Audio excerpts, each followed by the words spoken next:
Also in the news today, controversial Facebook comments over the murders of 3 teenagers in the West Bank. And you may be surprised by who's accused of making them. 7's Blake Berman with this story.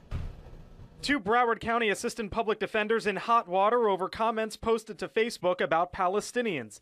This screen grab obtained by the Sun Sentinel includes comments on a social media post that claimed Palestinians were celebrating the kidnapping and murder of the 3 Israeli teenagers.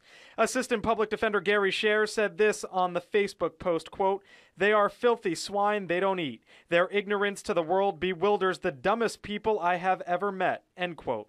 Linked to the account of assistant public defender Bruce Radikoff was this, quote, "That's why the Palestinian people are considered the cockroaches of the world, reprehensible and despicable with utter disregard for civility and humanity. Burn them to the ground." They're teenagers.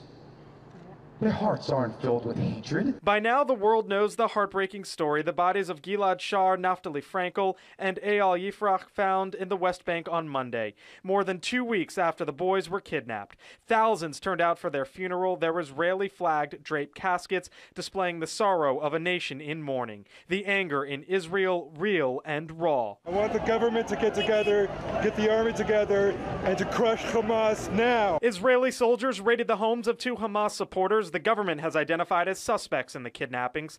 Passion connected to the story has run deep in the Jewish community here at home as well. And now comments here at home condemning Palestinians as, quote, filthy swine and cockroaches have sparked a new round of outrage.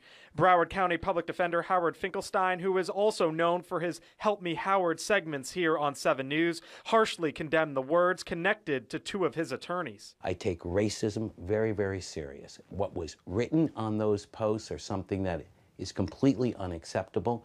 We are going to address this thing immediately. Finkelstein says he wants the Broward County Arab community to know the Public Defender's Office will represent them fairly in all cases. This is a very, very serious matter.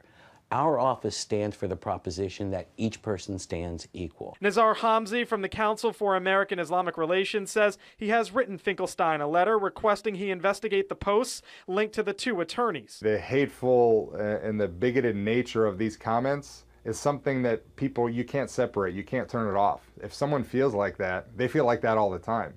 And it raises concerns that they're working in the Public Defender's Office. 7 News reached Bruce Radikoff by phone. He says he did not post the offensive words, and he's taking security measures to address it. Radikoff told the Sun Sentinel someone posted the comments using his account. 7 News received a statement from Scher saying, quote, "My commentary on that article dealt solely with the people who committed such horrible acts and those who celebrate the kidnapping and murders of the 3 students," end quote. And Howard tells us he will meet with those 2 assistant public defenders tomorrow and then have an office-wide meeting on this upcoming Tuesday before determining what may or may not happen next. Outside the Broward County Courthouse, Blake Berman, 7 News.